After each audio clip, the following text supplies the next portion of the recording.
મિત્રો સ્વાગત છે એક નવા વ્લોગમાં। તો આપણે અત્યારે વ્લોગની શરૂઆત કરવી છે અત્યારે બપોરથી 1 વાગ્યો છે। તો અત્યારે આપણે જઈએ છીએ બાબરા મેરડીમાના દર્શન કરવા માટે। તો તમને વિડીયો પર બનાવી રહેજો, તો તમને મેરડીમાનું મંદિર બતાવશું તમને। તો વિડીયો પર બનાવી અમે જાવી છીએ, હું મારા હાટુ બે જાવી છીએ અત્યારે।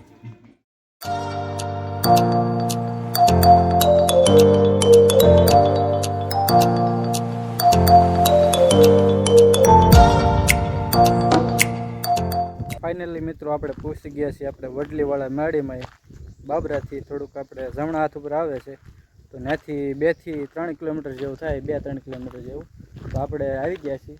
મંદિર તો પાછળ છે જ તે, પણ આપણે ગેટ બાજુથી જ આવી, તમને બતાવું ત્યાંથી કઈ રીતનું દેખાય છે। અને અહીંયા રહેવા માટેની સુવિધા છે, માણસો તાવા ઘણાય કરે છે અને બધું એવું છે। અને અહીંયા થોડુંક મોટું તળાવે છે, તળાવ પણ તમને બતાવીશ તમને। અને આપણે મેરડીમાના દર્શન કરાવી તમને 2 વાર આવ્યો છું અહીંયા, તો તમને બતાવું। અહીં દુકાન પણ છે, 2 થી 3 દુકાન છે, બધી સુવિધા છે ખાવા પીવાની, એટલે તમને બતાવું, વિડીયો પર બનાવ્યો। કહેવામાં આવે છે કે ભૂતકાળના સમયમાં માતાજીનું પ્રાગટ્ય થયું હતું। એક માણસ અહીં આરામ કરતો હતો, તેના સપનામાં આવીને માતાજીએ દર્શન આપ્યા અને અહીંયા સ્થાપના કરવાનો હુકમ આપ્યો, અને તે માણસે અહીંયા માતાજીની સ્થાપના કરી।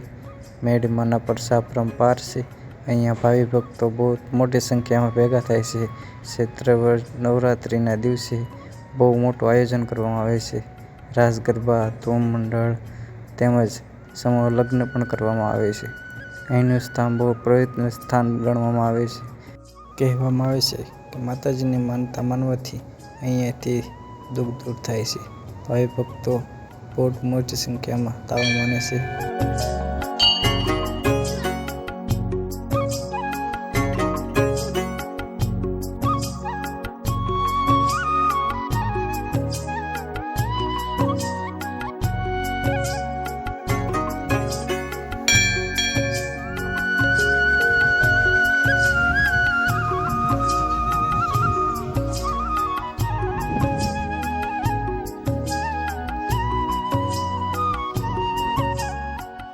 શાંતનું વાતાવરણ છે અને અત્યારે તળાવે ભર્યું છે, તમને બતાવ્યું આગળ વિડીયોમાં, દર્શન કરાવ્યા મેરડીમાના। તો વિડીયો ગમ્યો હોય તો લાઈક શેર સબસ્ક્રાઈબ કરી દેજો, તો આપણે અવનવા વ્લોગ મૂકતા રહીશું વિડીયો। તો જય માતાજી બધા ભાઈઓને।